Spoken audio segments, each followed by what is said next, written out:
"Please marry my daughter," my father-in-law implored. I was so taken aback by his words that my mind went blank.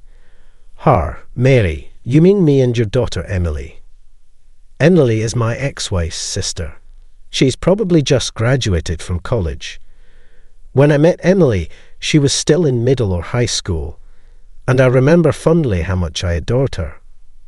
The thought of me marrying Emily is just inconceivable. After all, regardless of who it is, I have no intention of falling in love or marrying again. I'm sorry, but I can't do that. Besides, I have no plans to marry again. I intend to live alone for the rest of my life, I said, showing my respect. Then my father-in-law made an even more surprising statement. "That's even better. Our interests aligned perfectly." "What? What do you mean?" I asked. "I'm John. 3 years ago, I lost my beloved wife, Laura. She passed away only 2 years after we got married. When my wife started feeling unwell, and we went to the hospital, she was suddenly given only a year to live. Laura endured painful treatments and fought bravely. She held on 18 days longer than her prognosis, but unfortunately, she passed away. At the time, both Laura and I were just 30 years old, and we naturally imagined a happy future with children and a loving family. But all that was lost, and I couldn't harbour any hope for the future without Laura. I couldn't imagine a happy life. That's why I thought, So, of course, I don't want children anymore, nor do I intend to engage in love or marriage. I live a modest life alone, hoping to reunite with Laura in the afterlife and finally live together. I've never been religious, but I find comfort in such thoughts. 3 years later, about a week after Laura's death anniversary, I hadn't seen my in-laws much since Laura's funeral and sorting out her belongings. But they contacted me after a long time. It's been 3 years since she passed. Without thinking deeply, I went to Laura's parents' house as an invitation. Laura's father is the CEO of a large corporation. Laura was the daughter of the CEO, and she worked at her father's company. I joined the company as a recent graduate and met Laura there. I'm not ambitious, so I never thought about promotions or climbing the corporate ladder. I was surprised to learn, after dating, that Laura was the CEO's daughter. Her father liked me and even talked about me being the next CEO. But after Laura passed away, I knew I wasn't the one to take over. So, I resigned from the company. It was a bit awkward meeting them again after all this time. However, what Laura's father said at their house was completely unexpected. "Please marry Emily." I was so surprised that I went blank. "Huh? Marry Emily? Me? Emily is Laura's sister. She must have just graduated from college or something. When Laura was alive, Emily was still in high school. And I remember how fondly I adored her. The thought of marrying Emily is just inconceivable. Regardless of who the other person is, I have no intention of falling in love or marrying again. Yet, the idea of marrying my late wife's sister is bizarre to anyone. Still, for my in-laws to make such a request, there must be a significant reason behind it. But I can't agree to it. I understand there might be circumstances. But I'm sorry, I can't do it. I haven't thought about marrying anyone other than Laura. I plan to live alone for the rest of my life, I said, showing my respect. Then my father-in-law made another surprising statement. That's even better. Our interests align perfectly. What? What do you mean? I was completely lost by the true meaning of his words, so I asked again. He then suggested, "Can I call Emily herself?" I was confused but agreed. When my father-in-law called for Emily, she quietly entered, probably from the next room. She sat down in the chair next to her father, across from me. I've seen Laura and Emily get along many times, but I can't say I'm close to Emily myself. We've only had a few one-on-one conversations, and I thought Emily would be in trouble if she asked me to marry her. I'm really sorry for this sudden request, but Emily insisted. I was shocked again when my father-in-law said that. What? Emily, did I become even more confused? Seeing my confusion, my father-in-law said, "You guys talk about this together," and left the room. There was a moment of silence, and then Emily said, "I'm really sorry for suddenly making such a rude request. I think the last time we met, she was still a student." I was relieved to see she hadn't changed much from her humble and polite demeanour back then, despite such an absurd request. "Well, yes." Unsure of how to respond, I replied hesitantly. And Emily began to explain the situation. "I have a fiancé, but he was someone my father chose for me." Aha! I thought such situations only existed in dramas. Being the daughter of a big company CEO must be tough. My father loved my bright, kind, and intelligent sister Laura, and he always said he wanted you to take over the company. Losing both of them, I think he's desperate for an heir. Laura and Emily had no brothers. I guess the company really is in trouble with the successor issue. That's why he wants to marry me off quickly and prepare the next heir. But I don't want to get married. Not ever. Emily's eyes showed a strong resolve, clearly indicating her aversion to marriage. It felt intrusive to ask why she didn't want to marry, so I asked what concerned me most. "Then why do you want to marry me?" She didn't seem to have any affection for me. Emily hesitated before looking me in the eye and saying, "I thought everything would be neatly resolved with you. It's selfish of me. I don't want to marry, but I have to for my father. But I don't want to be in a romantic relationship. Initially, I thought it impossible to find someone who felt the same about marriage and love. But then I remembered you said the same at my sister's funeral. That's why I'm making this selfish request. I'm sorry."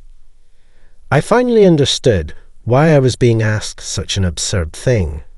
Of course, I don't intend to have a marital relationship or children. If you join my father's company, you could become the next CEO, and the compensation would be substantial. I'll try to meet any questions or demands you have, so please consider it, Emily said. Aside from the fact of becoming my sister-in-law's husband, there was no particular reason for me to refuse. I'm not passionate about my current job, so working for my father-in-law, who needs me, seems like a way to be useful to someone. I have no siblings and my parents have already passed away, so entering or leaving a family register wouldn't affect anyone. The most important fact is Emily's desperation to the point of proposing such an unusual solution. If my marriage can help resolve this situation, it might be worth considering. However, the problem is that she is Laura's sister. Even though there are circumstances, I wonder what Laura would think if she knew I married Emily and lived with her. Even if it's not a romantic relationship, it might not sit well with her. Of course, Laura has passed away and wouldn't know, but I still didn't want to do anything that might sadden her or make me unable to face her, even if it seemed minor. What should I do? My own feelings are strong, but Emily's desperate plea is also reaching me. That's why I couldn't respond immediately, creating an awkward silence.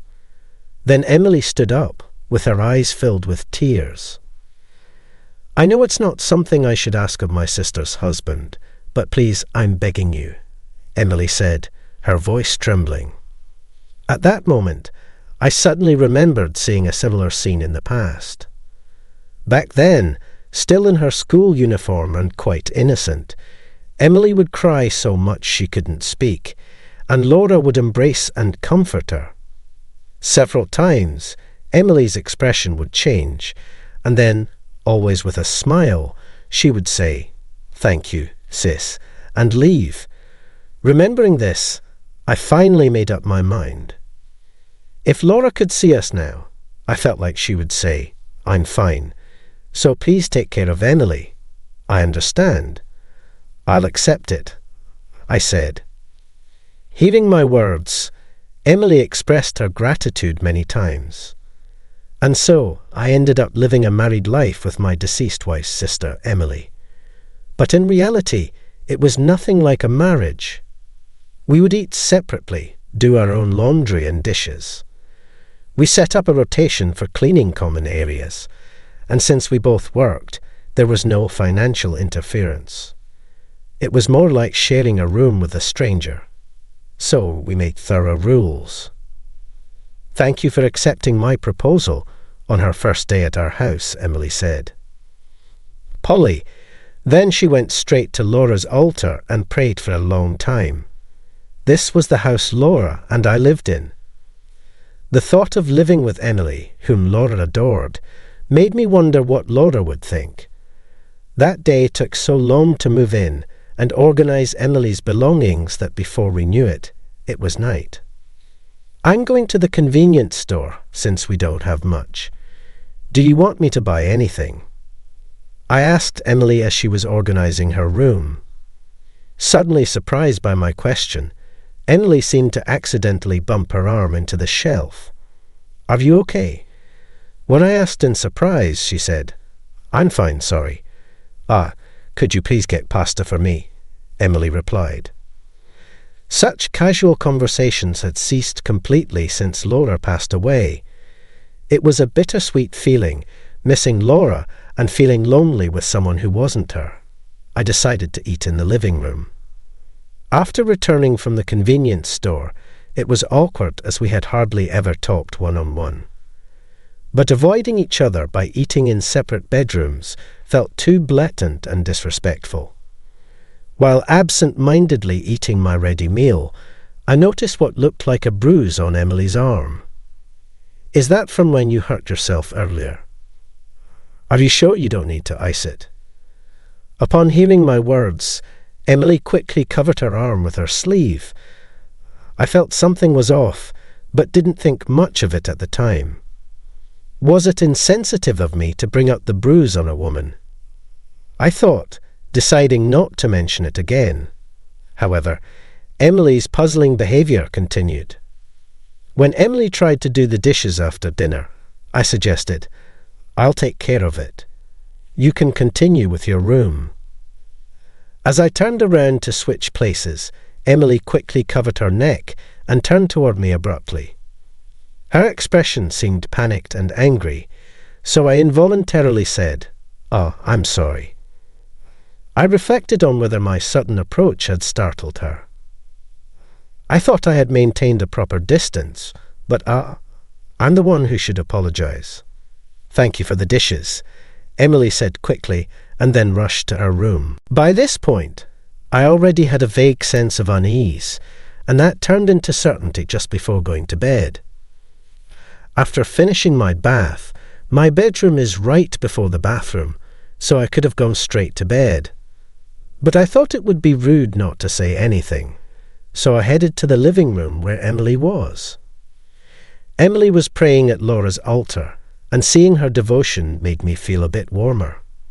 Thinking about the close bond between the sisters, as she finished praying, and I was about to tell her I was going to bed, I noticed a suspicious bruise on the back of her neck. From a distance, it looked like a mark left by something tightly wrapped around it. After observing her behaviour throughout the day, I had a gut feeling that I couldn't just leave it be and asked, "What happened to that bruise?" I knew she might not like it, but I asked anyway. Emily turned around, surprised, and then tried to evade the question. Emily struggled to find her words. Sensing she had a difficult situation to discuss, I patiently waited for her next words, which came sooner than expected. "I can't believe you agreed to marry me, listening to such a huge selfish request. I can keep secrets from you." Then Emily rolled up her sleeve to reveal her arm. I was shocked at what I saw. Her arm was covered in bruises of various shapes and ages. I was abused by the person I was dating, being hit, burnt.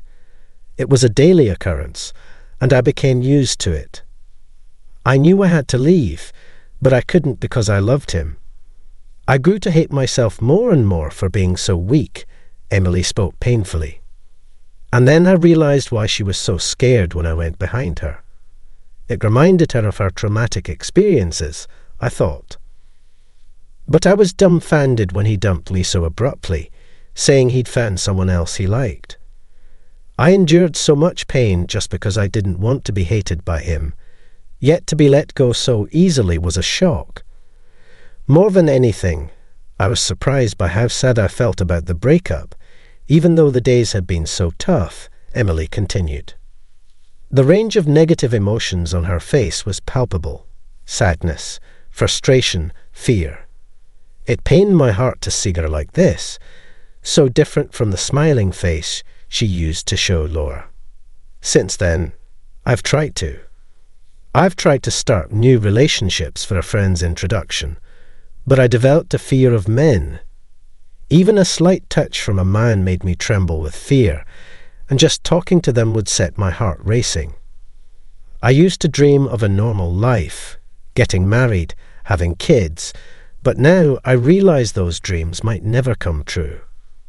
I learned the hard way that the scars of abuse are lifelong issues, something I wish I'd realized sooner. And then, as if oblivious to her condition, my father-in-law-to-be announced our engagement.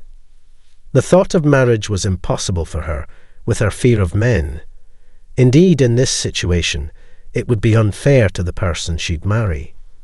Emily, desperate to avoid marriage, thought of me. Since I knew her from before and wouldn't demand a romantic relationship given her condition, plus it would please her father, that's how she came to the idea of marrying me. I'm so sorry for involving you in my selfishness. My sister might even be angry. What am I doing? Emily broke down, all her pent-up emotions collapsing. She cried endlessly, tears flowing one after the other, words unable to capture her pain. It was reminiscent of the times when Laura was there, but now there's no Laura to comfort and reassure her. But I'm still here, just like back then. I may not be able to replace Laura, but I can carry on her legacy. Laura would definitely not be angry.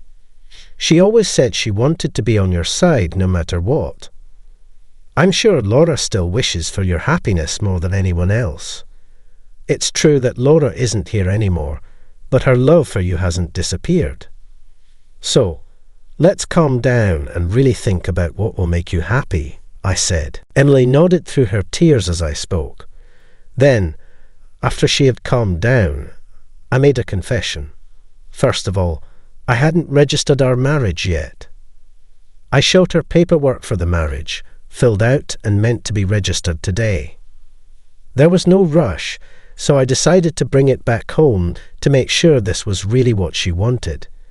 Emily was surprised, but I now think it was for the best.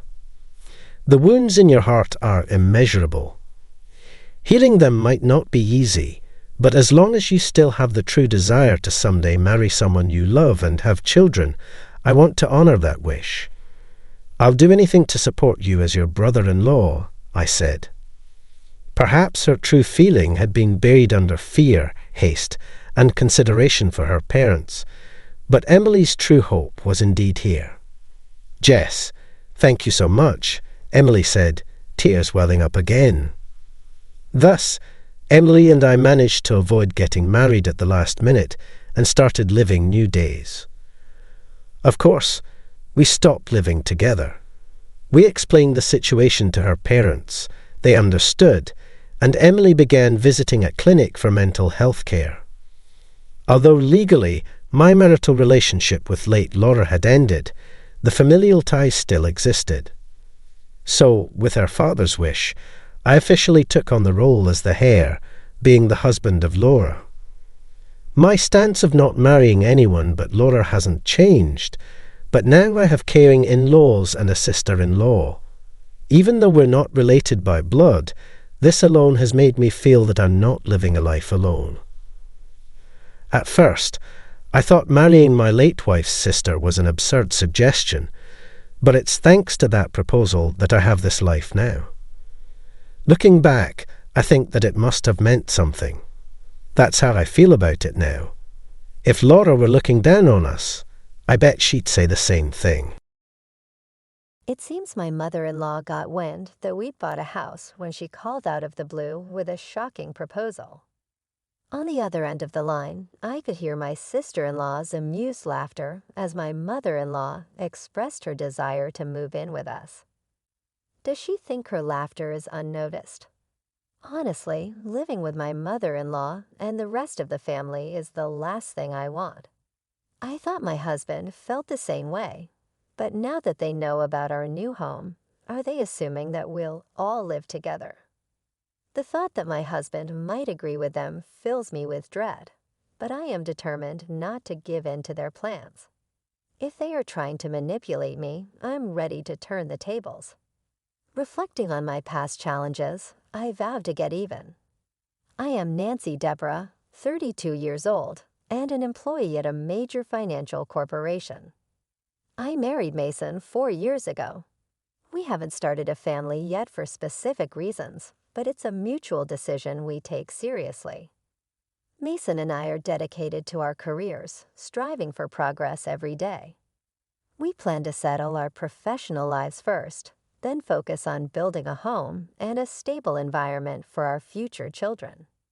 We've decided to revisit the idea of having kids once our careers are more established, a decision we've made sincerely, sharing our true feelings and thoughts. Now, as we prepare for that future, I recall all my past efforts. Recently, a major project at work that I had meticulously planned was a success, and my promotion was confirmed. My salary, already decent, increased significantly. Mason, though not promoted, also received a significant raise due to his tenure. With both of our incomes rising, it felt like the perfect time to turn our long-held dream of owning a home into reality. So I approached Mason to discuss our next steps. I think it might be time for us to start thinking about getting our place. What do you think, Mason? His response was instantly enthusiastic. Is it time already? I could hear the excitement in his voice. He continued, I've been thinking about it too. But since I haven't been promoted yet, I was a bit hesitant to bring it up. Don't worry about that, I reassured him. It's not like only one of us needs to be earning. I was thinking we could even put the house in my name since I'm earning more now. Really? Well, if you're okay with it, then yes, let's do it in your name. Mason agreed with a smile. All right, let's proceed with that. Let's go check out some model homes on our next day off. Sounds great. Let's not miss this chance, I replied, feeling a deep sense of gratitude for having Mason by my side. We share the same values, and at moments like these, I know I made the right choice. The following week, we made an appointment to view model homes as planned. We explored various designs, expanding our vision for what our own home could be. Over the weekends, we started sketching out simple floor plans together and doing online research. During a recent visit to a construction company, they suggested that instead of leaving everything to them, it would be better if we developed our ideas to ensure our home truly reflected our personalities. Mason and I loved the idea, though we admitted to each other that our knowledge of architecture and design was quite limited. Still, we were eager to learn and started to shape our vision. Even with the research, applying what we learned took time. We balanced this new project with our work, taking breaks when needed. Then, unexpectedly, the doorbell rang. Thinking it was just a delivery, I opened the door only to find my mother-in-law standing there. Huh. Mother, what brings you here so suddenly? I asked, surprised by her unannounced visit. Without a word, she removed her shoes and made herself at home. Mason, hearing her, came out surprised.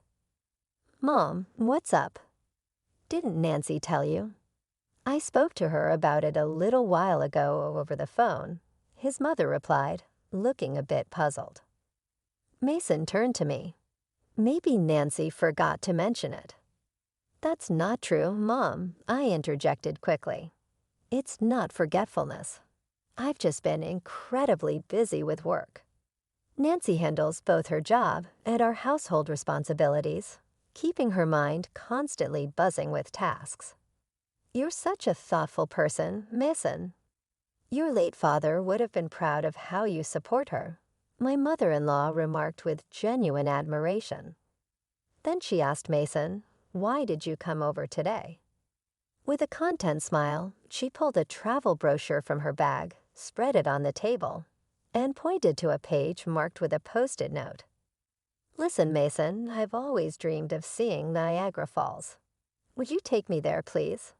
she asked excitedly, taking us both by surprise. Mason and I were speechless, mouths hanging open as she continued to push. "Come on, Mason, think of it as an act of filial piety," she urged, seeing Mason's flustered expression. "Wait a minute, Mom. It's a bit sudden to spring a trip on us," Mason managed to say. "You could come too, Nancy. I was thinking of asking Anna. But if Mason's coming, we could make it a family trip," she added casually. "Hannah is Mason's sister." "What are you talking about?" Mason responded, slightly confused. "Nancy is here, and I can't just take time off from work. Plus, it feels odd for me to finance a trip for you and my sister." "Not odd at all," his mother countered swiftly. "Spending money on family is a wonderful thing, don't you think?" she said, turning to me for support. Though taken aback, I stood my ground. Using one's own money for the family isn't bad, but imposing it on others is different, I replied. "What do you mean by that? Are you suggesting I'm trying to extort travel expenses from Mason?" she asked, her tone shifting. I tried to clarify without sounding harsh. "I didn't mean it like that, but it did sound like you were expecting us to cover the trip," I explained. "That's terrible, Nancy. I had no such intention," she exclaimed, clearly upset. "You're making me out to be the villain in front of Mason." "I didn't mean to call you a villain," I quickly assured her, trying to diffuse the tension. I responded truthfully to the question posed. "Okay, there's no need for excuses, Nancy. Why are you so heartless? You must not like me, do you?" My mother-in-law accused, her eyes icy as she glared at me. This kind of situation is not new. Whenever she visits, she often finds a reason to ask for money, which she then tends to squander with Anna, Mason's sister. While the idea of supporting family sounds noble, what happens here feels more like extortion. This dynamic shifts when Mason gives them money out of kindness. Still, I've never been fond of his mother's or sister's demanding ways. Mason once told me that after his father passed away, his mother and sister's behavior became quite selfish. His father, who died when Mason was in high school, used to manage the finances carefully. With his absence, there was no one left to oversee their spending, which included freely using the life insurance money. Anna works part-time and earns a modest salary, which makes their financial situation precarious. This is often her excuse for showing up at our door, claiming life is tough, or she needs a break and wants to travel, subtly hinting at needing money from Mason. Before I married Mason, it seemed he was constantly at the mercy of his mother's demands. There was a dependency there, a reliance on the care she provided after his father's death. But since marrying me, Mason has begun to see their true colors. Even though they frequently ask for money, Mason has been making a concerted effort to refuse. Recently, he started to assert himself more with his mother in response to her spiteful comments like, "You don't like me, do you?" Or why should I be nice to such an uncharming daughter-in-law? Mason stood his ground. Just because you're my mother doesn't mean you can speak badly of Nancy. Didn't she just answer your question honestly? You're taking Nancy's side? His mother exclaimed, shocked. What are you talking about? I think you're in the wrong here, Mom. That's so unfair, she retorted, her voice full of indignation. Surely Nancy must have poisoned your mind against me. Poor thing, you were such a kind child before we got married. I'm telling you, that's not the reason. I'm saying this because I truly believe it. Mason responded firmly, taking his mother by surprise. She wasn't used to being contradicted like this. With a frustrated expression and biting her lower lip, she finally said, "Fine," and left abruptly. Nancy, I'm sorry I always make you feel uncomfortable. Mason apologized once his mother had departed. No, it's okay. Hey, you stood up for us this time. I reassured him. Once we build our own home, we'll be further away. Maybe then we can minimize our interactions with your mom and sister. Yeah, that would be a relief, Mason agreed, sounding genuinely grateful. The location we were considering for our new home was quite far from our current apartment, which would also be more convenient for our commutes. Currently, our apartment is about 4 train stations away from Mason's parents' house, but the new house would be 3 times farther and require several transfers. The route from the station was also complicated, so unless we gave them the address, they likely wouldn't be able to find it. This move seemed like a perfect opportunity to distance ourselves from the frequent and often uncomfortable family interactions. Later, we submitted our floor plan ideas to the construction company, and 3 months later, construction began. About 8 months after that, our $800,000 dream home was completed. We managed to carve out some time from our busy schedules to pack. A few days before the move, I received a call from my mother-in-law. I was in the middle of packing, so I put her on speakerphone. Hello, I greeted. Nancy, when are you moving? You bought a house, right? I want to live with you, she blurted out, her voice unusually high-pitched, catching me off guard. In the background, I could hear Anna, my sister-in-law, chuckling. That's great. We can make Nancy work for us every day.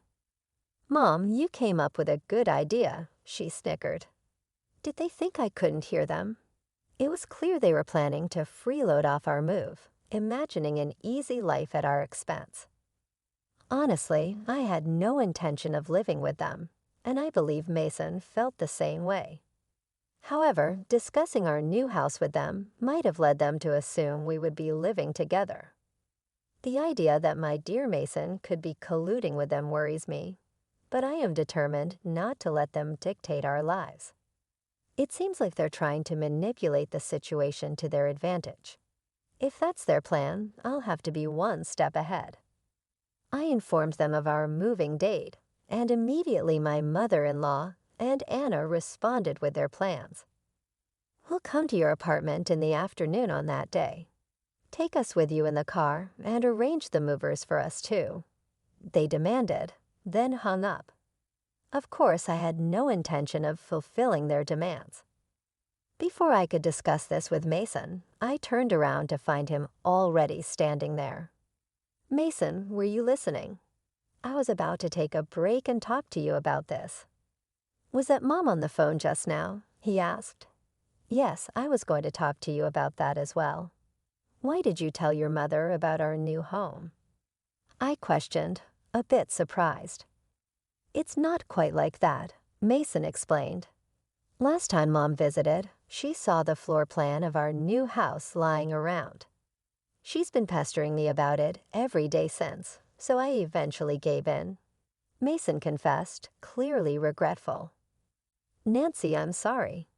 You don't think I intend to live with them, do you? He quickly added. Of course not, Mason, I reassured him. After hearing that phone call, I think it might be better if we cut ties with them. Mason's expression darkened, more furious than I'd ever seen him. It was clear he was on my side, which relieved me immensely. He explained further that his mother had taken a keen interest in the layout of our new home, pretending to inquire casually while bombarding him with questions about the number of rooms and other details. This conversation only solidified our resolve. We agreed it was time to set boundaries and protect our new life together from unwanted intrusions. This resolved me even more to stand up against my mother-in-law's overbearing behavior. I had reached my limit with her dictating terms and causing chaos in our lives, but now it was time to turn the page. I was ready to firmly settle this issue once and for all. So the day of the move came. Mason and I got the movers to transport our belongings in the morning, and we drove to our new home. By the time we finished unloading and arranging everything, it was already past 2:00 p.m. While taking a break, we checked our phones and found dozens of missed calls from my mother-in-law. She called me too, Mason said, his voice tinged with exhaustion. Then, as if on cue, she called again. I answered, leaving the speakerphone on. "Hello, Nancy. Where are you? I told you I'd be at the apartment this afternoon, didn't I?" "Yes, you did say that," I replied calmly. "So what can I do for you?" "What do you mean? You didn't arrange for the movers. I've been waiting at home, and not a single truck has shown up. I had to go to your apartment myself." "Is that so? Well, that's too bad. You know I didn't arrange for any movers," I said, keeping my tone even. "What? That's not the agreement. Where is your new house?" she demanded, clearly flustered. "Do you think I'd tell you?" I responded firmly. There was a stunned silence from her end. She probably thought that as long as Mason was involved, she could manipulate the situation to her favor. But Mason had changed. He was now my staunch ally, committed to severing the unhealthy ties with his family. With all my pent-up frustration ready to be let go, I continued, "Just to let you know, neither Mason nor I have any intention of living with the two of you. From now on, please keep out of our lives." "What are you saying? Your opinion doesn't matter. It's up to Mason to decide. At least tell me where the new house is right now. How are you going to get here without even knowing the address?" "This house is in my name. I have the right to decide who lives here. If you two just barge in, it's trespassing." My mother-in-law was taken aback by my assertiveness, and the silence that followed spoke volumes. It was clear that the dynamics had shifted, and Mason and I were finally taking control of our lives. "And I'll sue you if you trespass," I declared with finality. Her response was incredulous. "Trespassing? How rude to say that about your husband's family." At that point, Mason intervened with a steely tone that I had rarely heard from him before. "Family?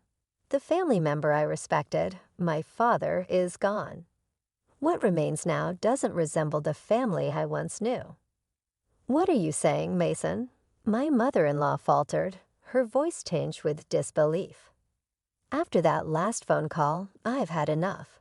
Just sharing blood with you is embarrassing. From now on, my family is Dave and Nancy. I no longer consider you two parts of my family," Mason declared firmly. "Wait, Mason, don't say such things," she pleaded, her voice cracking. "Don't bother us again, got it?"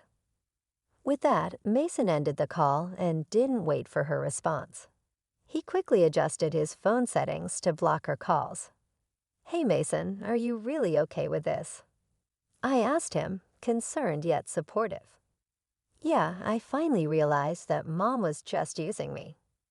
"I feel completely relieved now," Mason said, a genuine sense of freedom washing over his face.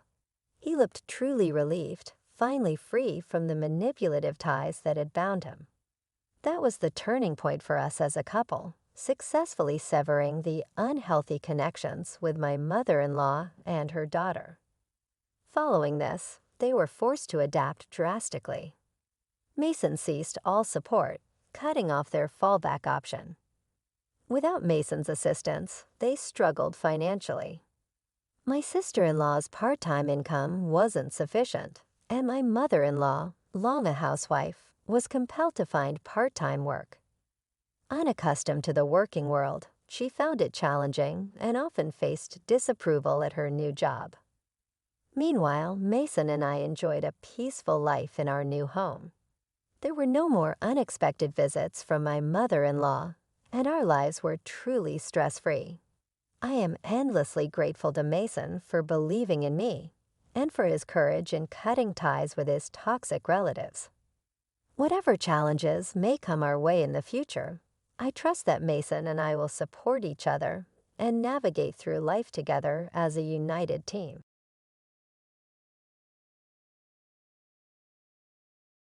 Hello guys, I'm Cecily, and I'm now a single mother to a beautiful son. My story will sound tragic in the beginning, but I assure you that I got justice in the end. This story is about my husband Ethan, my mother-in-law Marie, and my grandfather-in-law Ace. All are fake names because they belong to a highly wealthy family who will be easily recognized. I'm sorry for hiding our names. I really mean no harm. I always thought that Ethan and I were in love. For the 3 years we dated in college, I thought that he was my soulmate. I must say that he was a gentleman and did everything right. Naturally, I was madly in love and married him after he proposed. Everyone was happy except his mother Marie, who simply couldn't stand me. Even before we got married, she made comments like, "You will never be good enough for my son. I know for a fact that he is not happy with you. You don't know what you're talking about, Marie." "Ethan loves me, and that's why he's marrying me," I replied. Oh, please don't try to tell me what he's doing. I know my son well. He will never be happy with a low-class girl like you. He hates cheap things, and you are one of them. Your marriage won't last, I know it. Believe me, I will celebrate when he divorces you. I knew Marie had a problem with me because I wasn't super rich like them. Speaking of them, let me tell you that only Marie's father, Ace, was rich. He was the family patriarch and paid everyone to have good lives. No one else had much of their own. Ethan did work, but his salary wasn't enough for him to have a luxurious life. It was Ace's extra allowance that let him live like a king. I came from a struggling family and only made it big because I worked hard to get a good job. I wasn't a gold digger, though. I very much preferred a simple lifestyle. Even when Ethan and Marie tried to make me live like them, it simply wasn't me. I should have known that our differences would lead to our marriage ending one day. I was just stupid not to realize that. I believed that my husband loved me and he would make me a happy woman. After living a life full of struggles, Ethan's care really got to me. He did his best to make sure I had a good life and even went out of his way to keep me happy. Ace was also an amazing grandfather to me and actually made me call him Grandpa. He was fond of me from the very first day he met me, so Marie's hatred of me never caused trouble in our marriage. Ace and Ethan were always there to stand up for me. Guys, I really didn't know how horrible things would turn out for me. Ethan pushed for me to have a child because he wanted to have a big family. I really wanted him to be happy, so I agreed. I even quit my job at his insistence because he wanted me to stay and take care of our child. Initially, I was hesitant, but the moment I found out I was pregnant, I really wanted to do the best for my son. I must say that my son is the best thing that came out of my marriage. I still remember how happy I was when I held him in my arms. I was so excited to take him home and start our new life together. But I didn't know that life would change for the worse the moment I stepped through the doors of my house. My son was taken away from me by Marie. I was just out of the hospital and not doing very well, so this sudden turn of events really confused me. I was just going to ask what was going on when I saw Ethan taking 3 suitcases from his staff and throwing them at me. They hurt because they were packed. I was so confused and said, "What is going on? What are you doing? What do you think we're doing, Cecily? Your time is up. You need to leave the house." "Wait, what? What are you talking about, Ethan? What is going on?" "We're kicking you out, and I'll be divorcing you very soon. That's what's going on, Cecily. Did you really expect me to put you on a pedestal and worship you for the rest of my life? What are you saying, Ethan? Why are you being so cruel? What's happening? Why are you doing this? You have served your purpose. We don't need you anymore, so you need to take your trash and get out. You have to be kidding me right now, Marie. You can't do this to me, Ethan. Why are you doing this? What's going on? Didn't you hear my mother, Cecily? You've already given birth to my baby so that I can have an heir. I don't have any use for you anymore. I will be divorcing you the first chance I get." I felt like I was in a horror movie. My own husband was being so cold towards me that I hardly recognized the man anymore. I was shaking with anxiety and was crying due to what my husband and mother-in-law said. My hormones were still all over the place. I didn't know what to say or do, so all I could do was cry and look in horror as my mother-in-law said, "Now I have had the housekeeper pack your clothes so that you won't spoil the house anymore with your unwanted presents. My sweet little grandson will grow up with the best care and soon forget about his cheap mother too. That is impossible. I will never leave my son behind. You want me out of your lives. I will go away. I don't want to be somewhere where I'm not even loved. By all means, Cecily, go ahead and leave. Who said we want you to stay? We're telling you to leave, not that you have an option." My heart was still a mess from Ethan's betrayal. I knew that Marie never liked me as much. I also found it a red flag that she had started to show interest in me after I got pregnant. What I simply couldn't understand was why my own husband was acting this way. I had a hard time wrapping my head around the idea that my husband didn't love me. With tears in my eyes, I looked at Ethan and said, "How can you be so cold to me, Ethan? Don't you feel anything in kicking the mother of your child out of your house? My child won't even need a mother anymore, like Mom said. We have plenty of staff around the house. They will help my son grow up to be like me. Even you want to take our son away from me. Do you think our son will have a great life being away from his own mom? Our son needs his mom, Ethan." Ethan simply laughed at me, like I just told him a joke. My heart was already breaking in my chest, and I stood there frozen. The man who I thought was the love of my life was slowly getting lost. He was being replaced by an absolute monster who cared nothing about me or our child. I couldn't believe what I was seeing and hearing. When Ethan stopped laughing and said, "What makes you think my son needs you? He's just a newborn who doesn't even know his own mom. We can get plenty of wet nurses and nannies who will make sure my son grows up well. My son is right. My grandson won't be in need of anything.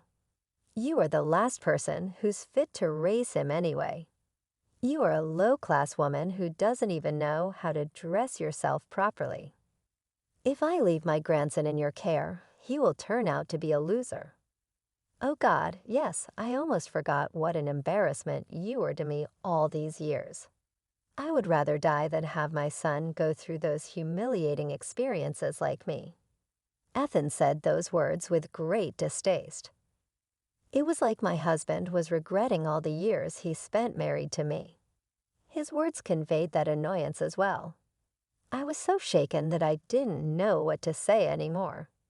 But I knew that I had to hear those words and finally see Ethan for who he was. And I needed to know just how much of a horrible person he is. I said through tears, "What did I humiliate and embarrass you?" But how? How do? Do you want to know how you embarrassed and humiliated me? Just look at you, Cecily. You belong to a low-class family and used to work a 9-to-5 job like some broke woman. You were not suited for an upper-class family like ours. Mom tried so hard to teach you our ways, but you didn't even want to learn anything. Wait, so you wanted me to become a rich snob. If I was such an embarrassment to you, why did you even fall in love with me? Who said I fell in love with you, Cecily? You were a beautiful lady, so I thought maybe I could groom you into a nice trophy wife. But I didn't realize that your cheap habits will never go away. In that case, why didn't you just leave, Ethan? I would have dumped you after having some fun. But then Grandfather ended up liking you. I wanted us to get married and have kids. I knew that if I had walked away, Grandpa would have been angry. And that's why I married you. Now that you have given me a grandson like I wanted, I have no use for you anymore. So that's why Ethan had married me. He married me because his grandfather wanted me as his granddaughter-in-law. Ethan was scared that Ace would pull his allowance and inheritance if he dumped me for no reason. To get into Ace's good graces, he married me. Now I knew why Ethan was pushing me to have a child. All he wanted out of me was an heir so that Ace would leave him his fortune. I stupidly gave in, and now I am suffering the consequences. This was all a part of Ethan and Marie's twisted plans. Ethan never loved me and had only wanted to use me for fun. The man I married was not my soulmate. He was a predator. I felt disgusted just looking at him. So that's what this was all about. You just wanted your grandfather's fortune and did all this for that. You destroyed my life just to get on Ace's good side. Who cares about your life, Cecily? As far as we're concerned, you have no relationship with us anymore.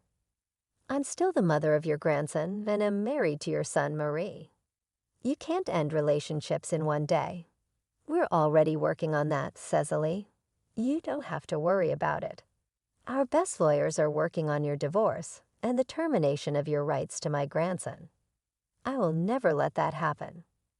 Marie, I don't care if Ethan divorces me because all my love for him is already gone. I won't be with someone who doesn't love me. But if you think I will give up my child, you two are dead wrong. What can you do, Cecily? We'll get the best lawyers and trap you very nicely. Don't worry. I'll even offer you some good money to get lost.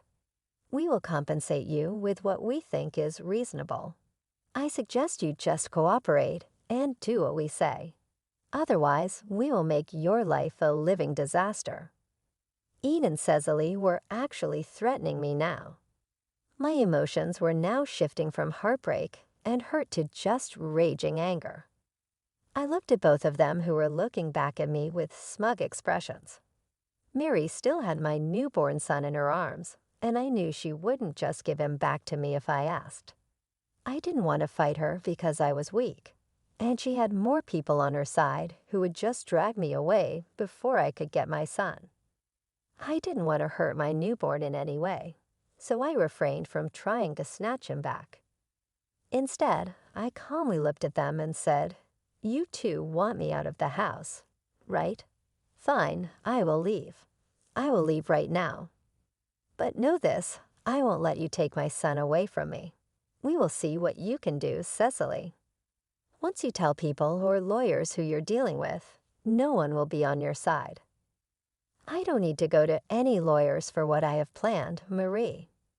I promise you right now that you and Ethan will pay for what you have done to me today. This is not the end. Oh, please, keep your ridiculous dialogues for someone else, Cecily. You can't touch a hair on our head. We will crush you any time we like. Also, there's no use going to Grandpa about this. Blood is thicker than water, and he will side with his family over anyone else. He always has. I didn't even bother to grace them with a reply. They simply didn't deserve one from me. I wasn't going to stand there and waste my time while Marie and Ethan made fun of me and threatened me. I don't threaten people, and it just wasn't in me to shout and yell at them.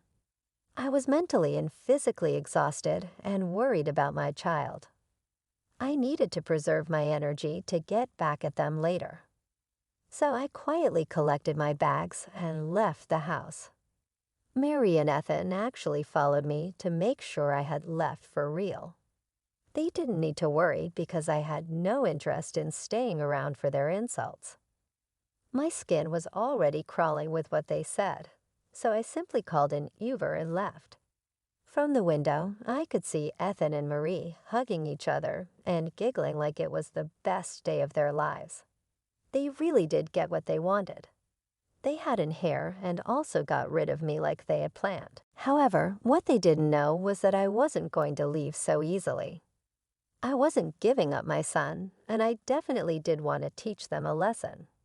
They weren't wrong about some things, though. Ethan came from a wealthy family, which meant he had a lot of great lawyers. They will mess with my life and somehow might be able to take away my child. Meanwhile, I don't even work anymore and don't have much money at my disposal, so my chances of getting a good lawyer and winning against them are slim to none.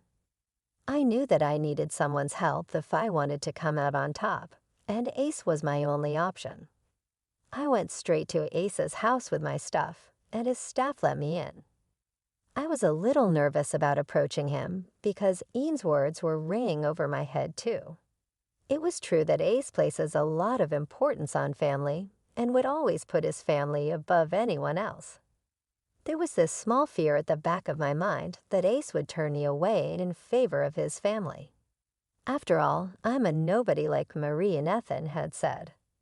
Still, I considered Ace a fair man and hoped that he would do the right thing. And I wasn't wrong. Ace came to the living room and seemed surprised once he spotted me there. He said, "I thought my staff was joking with me when they said you showed up here with suitcases. I can see that they were serious." Well, they certainly were joking. "I'm here, Grandpa. What is going on?" "Cecily, have you been crying? Your eyes look puffy, and you really don't look well." "They kicked me out of the house, Grandpa, and they also took my son and told me to get out of their lives." "What? Who did this? Tell me everything right now." Ace looked really angry when I told him that I was kicked out. When he asked for details, I broke down crying and told him everything. After acting all strong and composed in front of Ian and Marie, I just couldn't do it anymore. My life was falling apart right in front of my eyes, and everything I knew about my marriage was a lie. No matter what I did, I loved Ethan with all my heart, and what he did absolutely broke me from the inside. So I sat on Ace's couch, cried my heart out, and told him everything. He looked really concerned when I was crying, but I told him everything, and he was as mad as I was. I calmed down a little and said I came here because I didn't know where to go, Grandpa. You have always been nice to me, and I knew you would at least give me a temporary shelter. You did the right thing by coming here, Cecily. You can stay here as long as you want. This is not a temporary shelter for you. This is also one of your homes. I don't think I have a home anymore, Grandpa. I don't even care about it. I just want my son back. I can't be without him. I will leave Ethan like he wants me to, but I can't leave my son." "So you have decided to leave Ethan. Is that what you want to do?" "I can't stay with him anymore, Grandpa. He showed me his true colors, and I know he is not the man I loved. Our entire marriage was a lie. I think I have lost all the love I had for him. My grandson has messed up big time, Cecil. I don't know how to apologize to you for this. What he and my daughter have done is not okay. Actually, I too think it would be better for you to leave him. I am willing to do that, Ace. But Ian and Marie want me to terminate my rights to my kid. I don't want that, Ace. Please don't ask me to do that." I was really scared that Ace would also side with them on this matter. He didn't push me to stay with a pan, which I was grateful for. But that wouldn't mean that he would allow me to take his great-grandson and move away. I don't think he would have liked that at all. So there was a possibility he would take their side in this matter. But what Ace said next absolutely surprised me. He said, "I will never ask you to give up my great-grandson, Cecil. You are his mother, and he needs you in his life. What he doesn't need is an evil father and grandmother like Epan and Marie. Oh God, the things they have told you and what they have done to you are horrible. I don't know what to do, Grandpa." They said that they would get the best lawyers to defend themselves and pressure me into giving up my rights. They even took away my child the moment I came back to the house. "My dear Cecil, you don't have to worry about anything. I'm here for you and my grandson. I will never separate a mother from her son. Ian and Marie will pay for what they have done." "Really? You take my side over them, Grandpa. They're your family, and like they said, blood is thicker than water. You always put your family above everyone else. That's what I liked about you." "That's some nonsense, Cecily. If Ian and Marie are my family, you and my grandson are too. Why do you think I gave you the mission to call me Grandpa over my name? It's because you are family to me. At the end of the day, I won't tolerate anyone being so cruel and vile, even if they are my own family. So Marie and Ethan are going down, no matter what." Ace's kindness brought tears to my eyes, but in a good way. I was really lucky to call Ace my grandpa. He filled that little hole in my chest that was there because I never met my own grandparents. I will always be grateful to Ace for what he did for me. He was super mad and told me that he would make sure I got justice. He quickly called his staff and made a few phone calls here and there. All this while, his housekeeper was with me, giving me food and making sure I'm all right. Even an unknown woman was showing me more compassion than my own husband and mother-in-law. I hated myself for falling in love with a man like that. After a while, Ace came back to the living room and told me to come with him. When I got into the car, he told me what he had planned for Epan and Marie.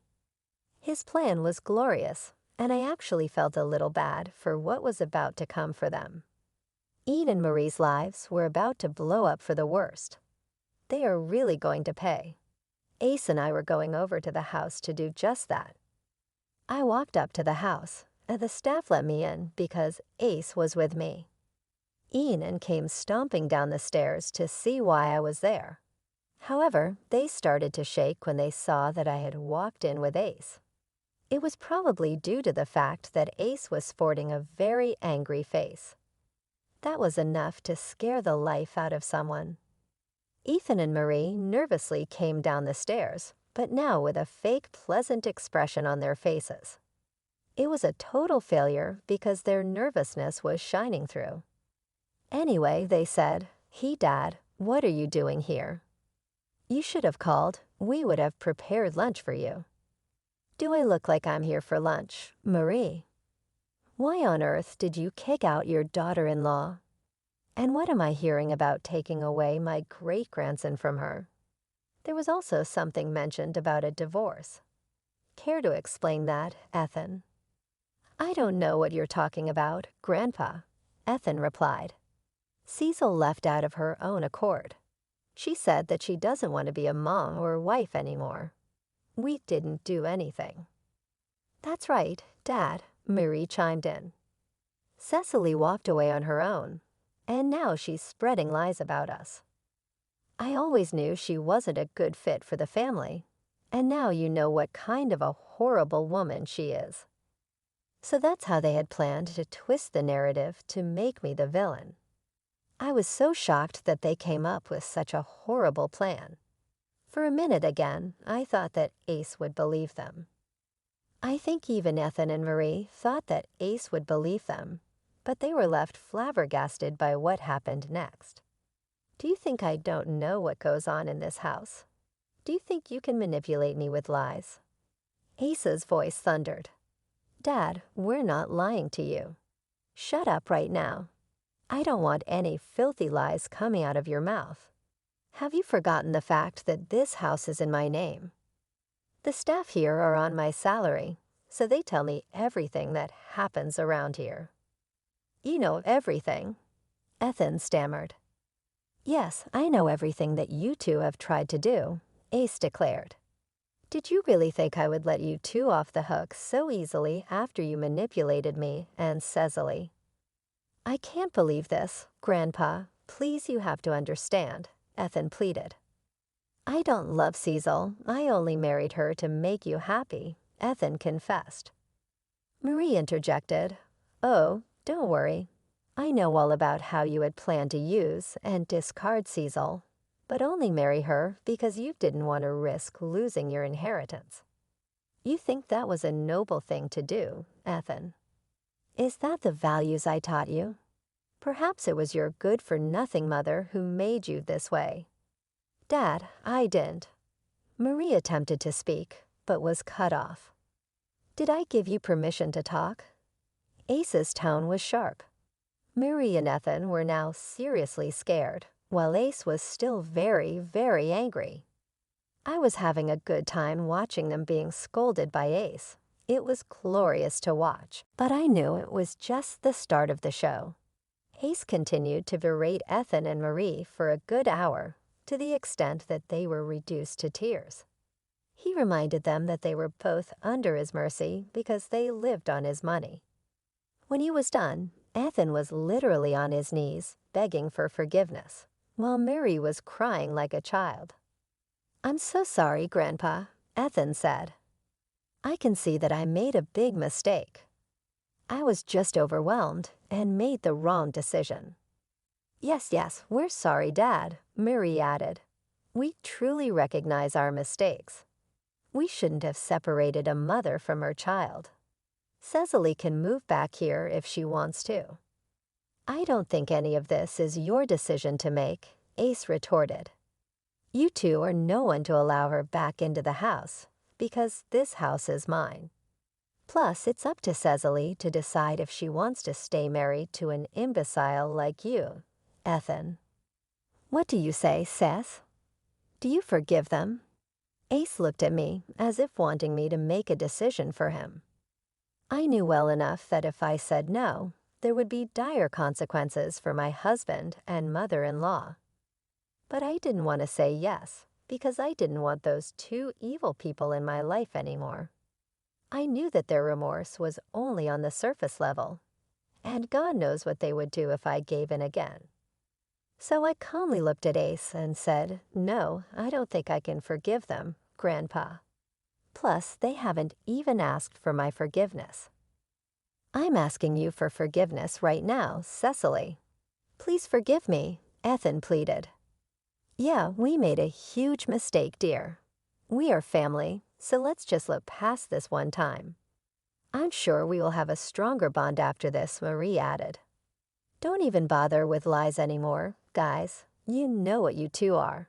Even if you turn a new leaf and become nice to me, deep down, you two are awful people. And I don't associate myself with people like you, I said firmly. Good decision, Sassy. I applaud you for that, Ace said. So you heard her, Ethan, Marie. Looks like you two are in deep trouble now.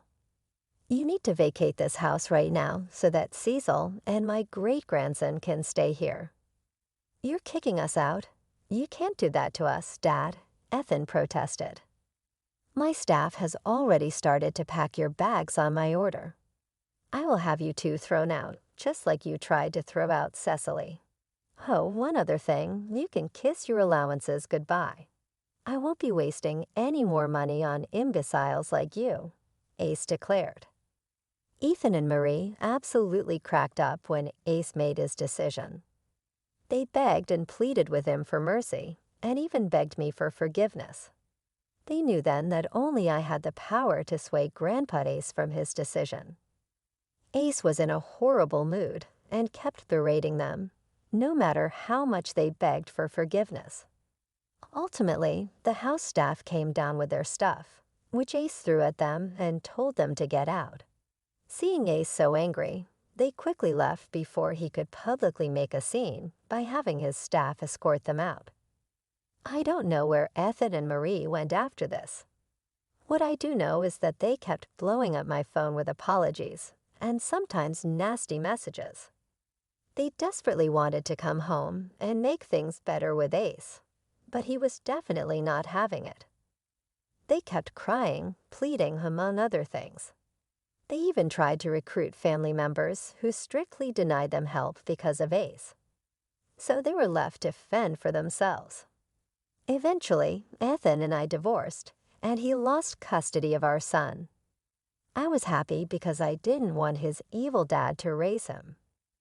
Anyway, I was already living in the house I used to live in because Ace didn't want his great-grandson and me to be away from comfort. He actually ended up signing over the house to me. He's leaving most of his assets to my son in a trust so that he can access that when he's older. As for me, Ethan is stuck paying child support and alimony since he has a job.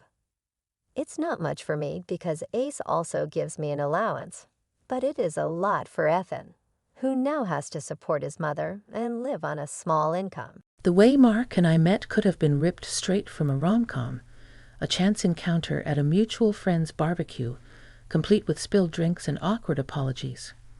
He was charming, with a quick wit that had me laughing despite myself.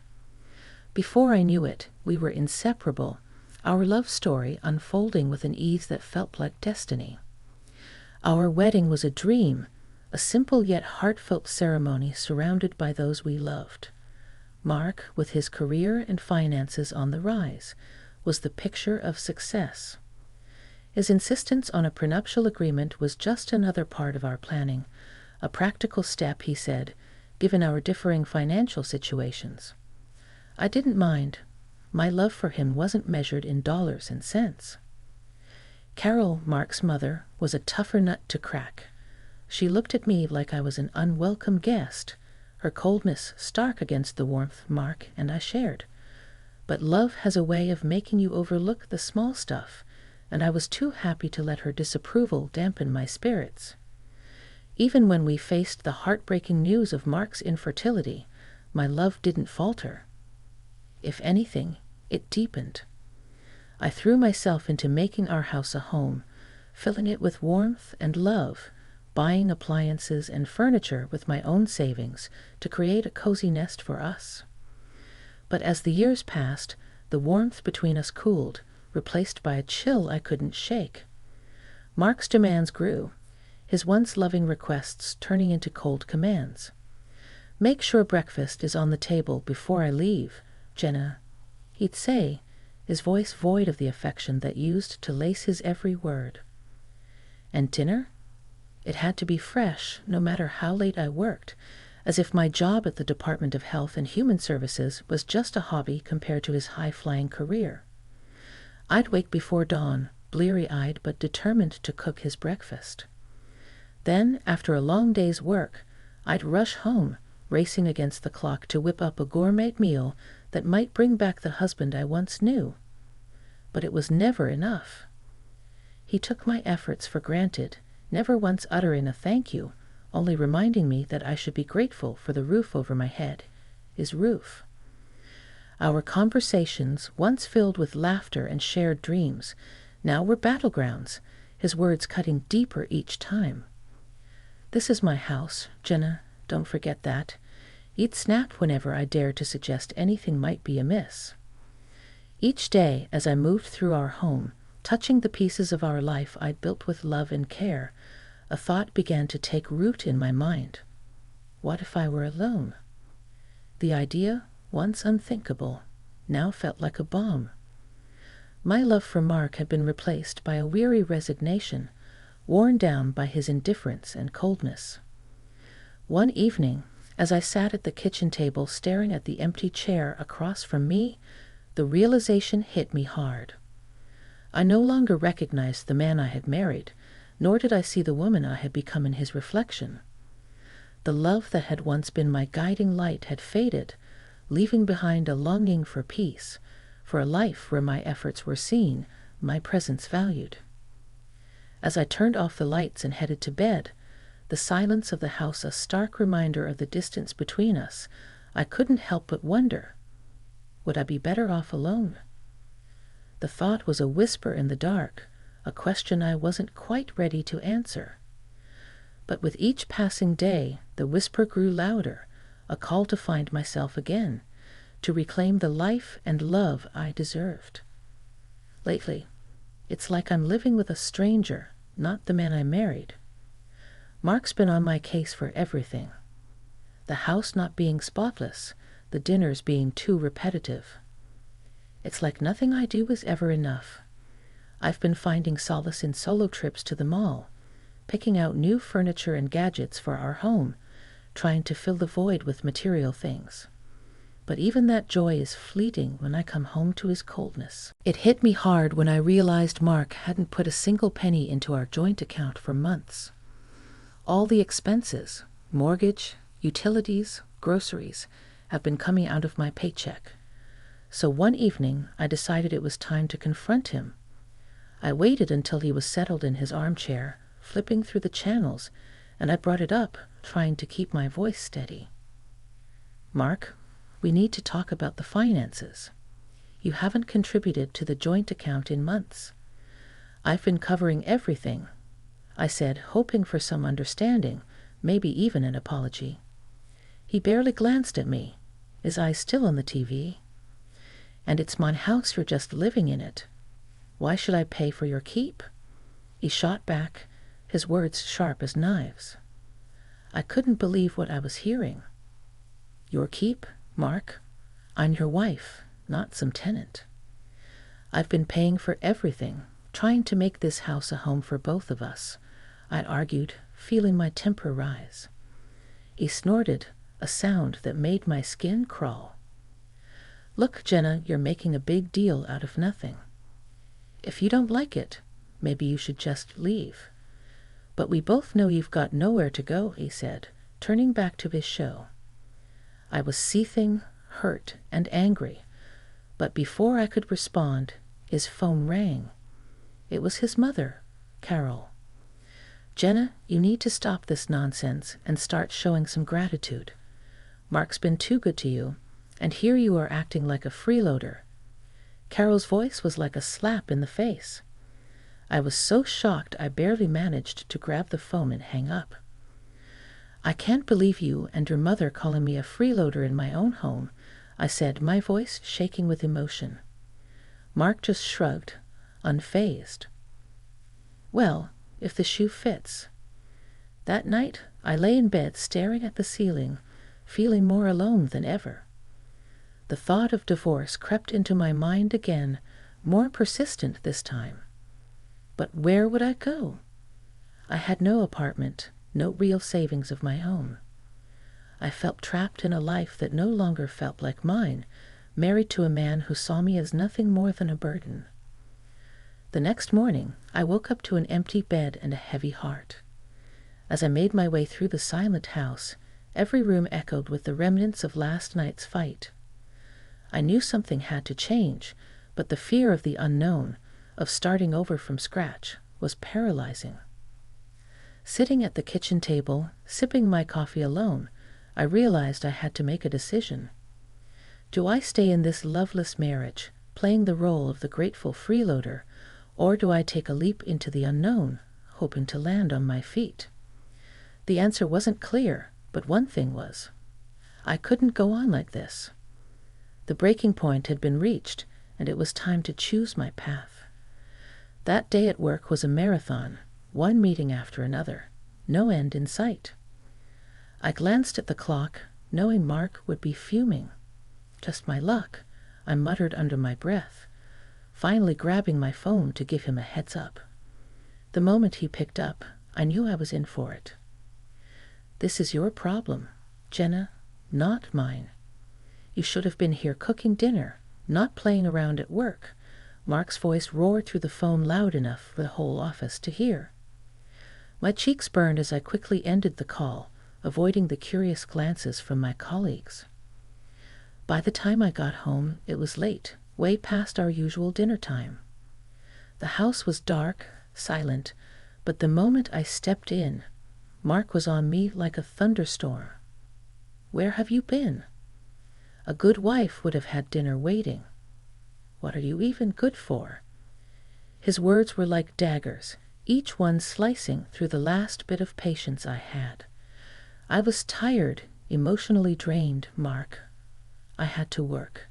You know how important this project is? I tried to explain, but it was like talking to a wall.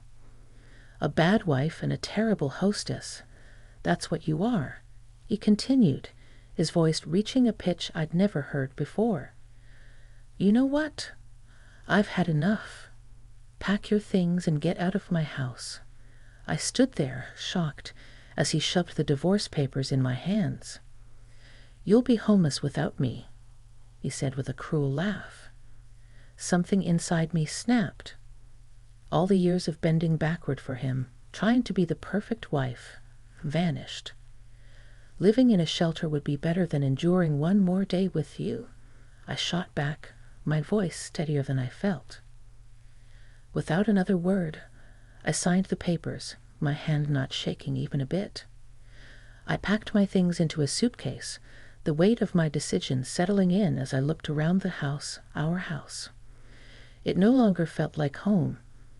It was just a building filled with broken promises and shattered dreams. I booked a room at a nearby hotel, a temporary refuge from a storm. Lying in the unfamiliar bed, I realized this was the first night in years. I didn't have to worry about what Mark wanted for dinner or if the house was clean to his standards. It was just me, and strangely, it felt like a weight had been lifted. The decision to leave was hard, maybe the hardest I've ever made, but as I drifted off to sleep, a part of me felt excited for what the future might hold. For the first time in a long time, I was in charge of my own destiny, no longer tied to someone who saw me as less. Tomorrow, I would start anew, and whatever challenges lay ahead, I was ready to face them head on. After the whirlwind of leaving Mark and finding myself in a hotel room, the reality of my situation began to sink in. It wasn't long before I got a call that would have once sent me spiraling. It was Carol, Mark's mom, her voice dripping with something like glee. "Jenna dear," she practically sang into the phone. I just heard the wonderful news. "My boy has finally come to his senses and divorced you. I'm popping champagne tonight. It's a celebration, dear. He made a huge mistake marrying you, and now it's corrected." Her words meant to wound barely scratched the surface. I was past caring what Carol thought. "Time will tell, Carol." "Time will tell," I replied calmly, a sense of detachment washing over me. A week of navigating through my new reality had passed when I decided to open up to my boss about everything. The burden of pretending everything was fine was too heavy to bear alone. I expected sympathy, maybe some understanding, but what I got was a lifeline.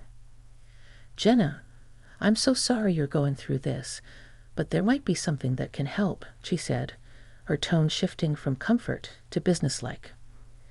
"There's a municipal housing program designed for situations like yours. It offers affordable housing solutions to those in need. I think you should apply. I'll help you." Her offer was a beacon of hope in the overwhelming darkness I'd been navigating.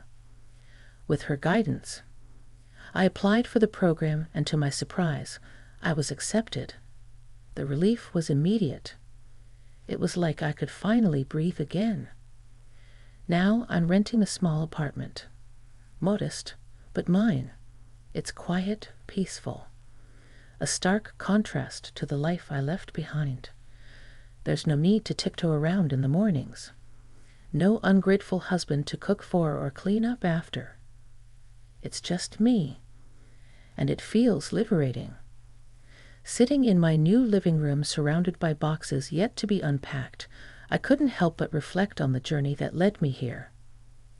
It's been tough, filled with moments of doubt and fear, but also moments of unexpected kindness and newfound strength. For the first time in a long time, I'm excited about the future. I've got a blank canvas in front of me, and I'm ready to start painting a new life, one where my happiness doesn't depend on anyone else.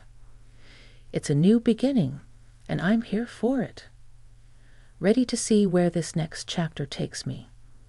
It had been a quiet few months since I started over, finding peace in the simple routines of my new life.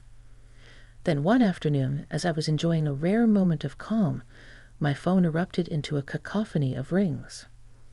The screen flashed a name I hadn't seen in ages. Carol, my ex-mother-in-law. My heart sank. Why now?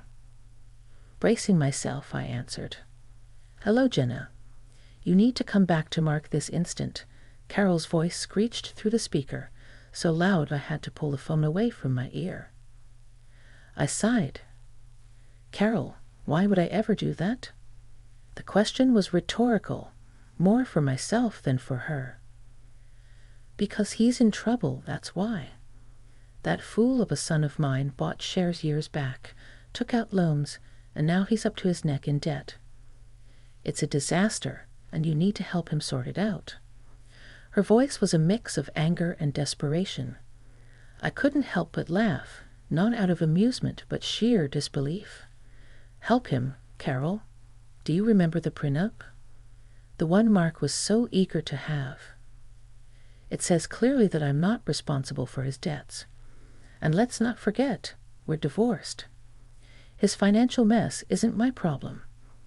There was a sharp intake of breath on the other end. Ungrateful girl. After everything we've done for you, you're just going to abandon him. Her tone was accusatory, as if I had committed a grave sin. Everything you've done, Carol. Let's be clear. The only thing you and Mark ever did was make my life miserable. And as for abandoning him, remember, he kicked me out. He made it clear I was no longer welcome in his life or his house, I retorted, my patience wearing thin. You'll regret this, Jenna. You think you're better off without him, but you're making a huge mistake, she spat out, her voice venomous. I took a deep breath, finding a calm I didn't know I had. Carol, I've spent too much of my life living in regret and fear because of you and Mark. I'm done. Mark's debts are his own doing. It's time he learns to deal with his own mess. I'm moving on with my life. Goodbye, Carol. With that, I ended the call, a sense of finality washing over me. I had expected to feel shaken, upset, maybe even guilty. But all I felt was relief. Standing up to Carol, making it clear that I was no longer part of their twisted family drama, felt like shedding a weight I'd been carrying for too long. Sitting back down, I let out a long breath I hadn't realized I'd been holding. The conversation with Carol, as unpleasant as it was, served as a stark reminder of how far I'd come. I had fought hard for my independence, my peace, and no amount of guilt-tripping could drag me back into that chaos. For the first time in what felt like forever, I felt truly free. Free from the expectations, the criticisms, the endless cycle of trying to please people who would never see my worth. I had found my strength, my voice, and I wasn't going to let anyone take that away from me again. As I looked around my small apartment, a sense of pride filled me. This was my space, my sanctuary, and my new beginning. I had survived the storm and come out stronger on the other side. And no call, no matter how unexpected or unwelcome, could change that. The next morning, I woke up with a resolve as clear as day. It was time to reclaim what was mine. I rummaged through my files until I found the receipts for all the items I had poured my money into over the years. The sleek dishwasher that made Mark's life easier, the washing machine we picked out together, though, let's be honest, I paid for, and the high-end coffee machine that became the centerpiece of many of his mornings. It wasn't just about the money. It was about the principle, about not letting my contributions be erased and taken for granted any longer. With a moving truck booked and a couple of strong helpers at my side, I went back to the house that was no longer a home. The door opened to an eerie silence, a stark contrast to the chaos of emotion swirling inside me. As the workers started loading up the truck, I couldn't help but feel a mix of satisfaction and sadness. Each piece of furniture, each appliance had a story, a memory attached to it. But as they say, you can't cling to the past if you want to move forward. Just as we were finishing up, my phone rang. I knew without looking who it was. Mark's name flashed on the screen, his call as predictable as it was unwanted. I answered, bracing myself for the storm. "Where the hell is all my stuff?" he bellowed, skipping any pretense of a greeting. "Your stuff?" I couldn't help the incredulous laugh that escaped me. "You mean the things I bought with my money?" "I've taken them back, Mark, according to our prenup. I have every right to." His curses and insults flew fast and furious, a torrent of anger that once would have cowed me but not anymore. "Listen, Mark," I cut in, my voice steady. "I wish you the best, truly, but this is where our paths diverge for good." And with that, I hung up and blocked his number, a symbolic gesture of cutting the final tie that bound me to a life that no longer served me. As the moving truck drove away, my heart felt lighter than it had in years. This wasn't just about reclaiming my possessions. It was about reclaiming my life, my independence, and my self-worth. I knew there would be challenges ahead, but for the first time in a long time, I felt ready to face them head-on my own terms. 6 months down the line, life had taken a turn I hardly dared dream of. I'd snagged myself a cozy apartment in a neat part of town, all thanks to a social program my boss ticked me off about. The deal was sweet, a manageable down payment with tiny payments stretching out over the years. For the first time, I wasn't just scraping by. I had a bit of wiggle room in my budget, enough to spoil myself without worrying about anyone else's needs or wants. The day I got the keys to my place, I remember stepping through the door, the sense of ownership washing over me. It was a blank canvas, and for the first time in forever, I could paint my life exactly how I wanted. No compromises, no sacrifices, just me. I treated myself to some paints and canvases and tapped into the girl I used to be, the one who found joy in splashing watercolors around, lost in the flow of her own creativity. I even painted a self-portrait, something I'd never have dared do before. Staring at my work, I saw a woman who'd weathered storms and come out stronger, a woman who didn't need anyone else to define her worth.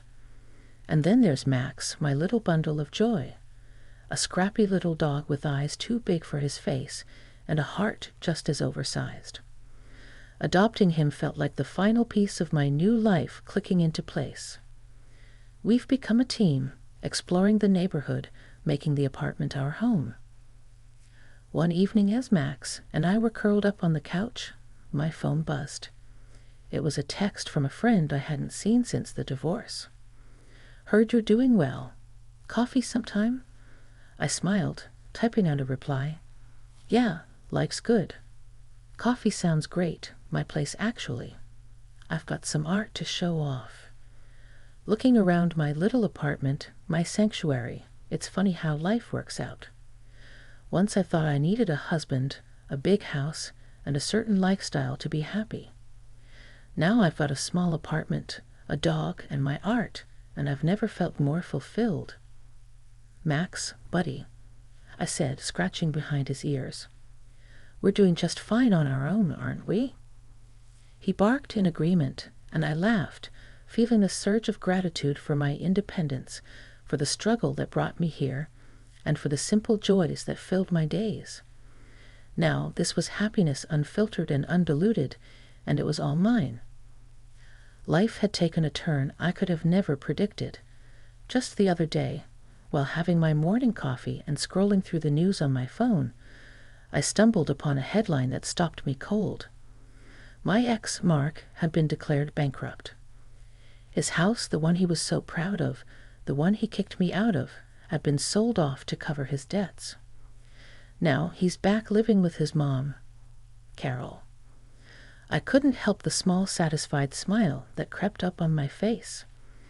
Breaking free from him was the best decision I ever made. These days, my mornings are spent wandering to the park with Max, my loyal little sidekick.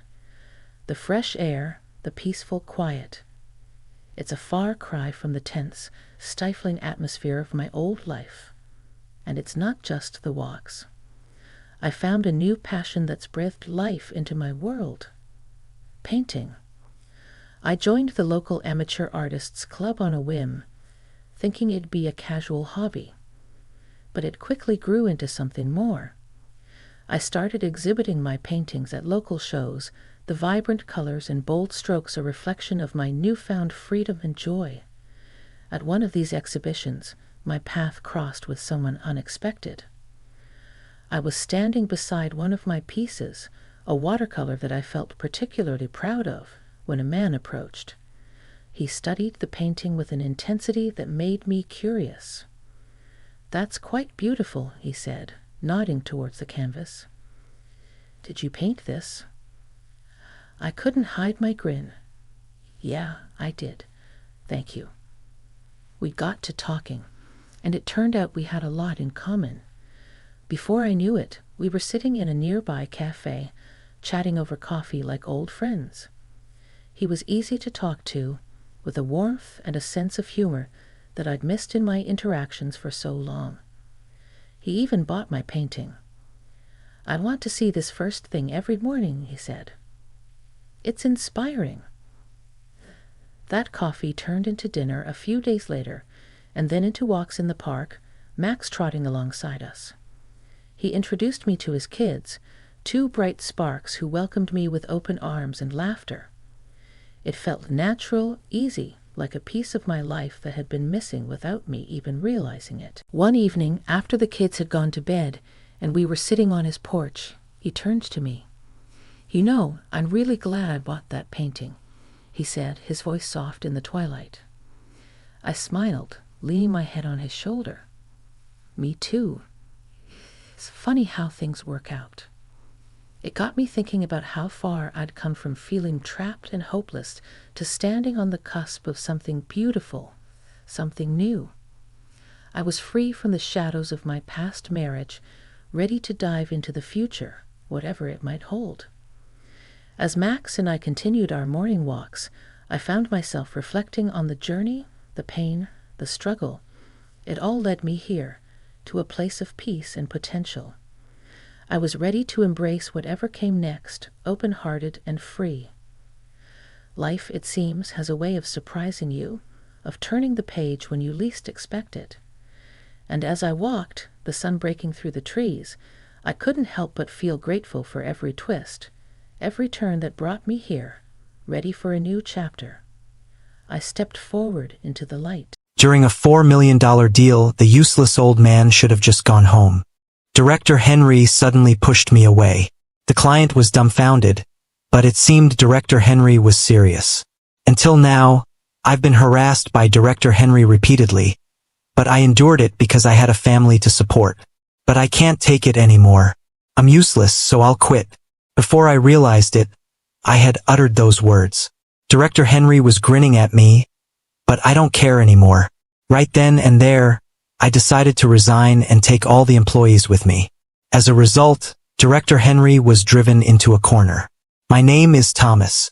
I turned 49 this year. I work at a food-related company, negotiating with various businesses every day. I mainly handle meetings with subcontractors, scheduling deliveries, and setting prices for products. As I approached 50, rumors had it that I might become a manager. However, in the end, a man 1 year younger than me named Henry became the manager of my department. Honestly, I couldn't understand why Mr. Henry was appointed manager. Previously, he was in a different department, so I only knew about Manager Henry through rumors. But I hadn't heard good things about him, nor did he seem particularly competent at his job. Being appointed manager must mean he was well regarded and recognized by others. Up until now, I've been leading a rather peaceful life. Work has been tough at times, but I consider that a valuable experience too. However, I can't come to terms with my relationship with Manager Henry. From the beginning of his tenure, for some reason, he's been particularly tough on me. For instance, the first time Manager Henry was supposed to join a negotiation I was involved in, Manager Henry didn't show up at the scheduled time, and I ended up handling the negotiation alone. It's not that we couldn't proceed without Manager Henry, but since he insisted on attending, I told the client's representative to wait until he arrived. But 15 minutes past the scheduled time, he still hadn't shown up. So I had to apologize to the representative and proceed with the negotiation. If there had been some trouble, it would have been understandable, but Manager Henry was just having a meal. No way. I just had some time today and really wanted to try this popular restaurant. The client was waiting, you know. Don't get so mad. It doesn't matter if I'm there or not. The line was longer than I thought. Whether Manager Henry decides to eat out has nothing to do with me. However, if he was just waiting in line at the restaurant, couldn't he have called or sent an email? That's what I thought, but I held my tongue. I thought it better not to say anything more and complicate our relationship further. However, it seems my restraint was a mistake. Manager Henry began to do whatever he wanted, and I was completely deemed inferior. Just the other day, something like this happened. It was my birthday, and a department drinking party was scheduled every year. I would usually spend my birthday with my wife, but since Manager Henry joined, it was the first party. So I decided to attend. I informed my wife beforehand and then headed to the designated restaurant. However, the scheduled time came and went, and no one appeared. A question popped into my head. I understood Manager Henry being late, but it didn't make sense for my juniors to be late. Moreover, nearly 30 minutes had passed since the scheduled time. So, thinking this, I called my junior. I came to the restaurant Manager Henry mentioned. But when is everyone arriving? What? It's already started. What do you mean? I asked for details over the phone. Here's what I found out. Manager Henry had suddenly decided to change the venue, moving it to a location about a 10-minute walk from where I was. I was told an email had been sent, but for some reason, it never reached my phone. After that, I headed to the restaurant my junior told me about, but as I looked through the window, I saw Manager Henry having a blast inside.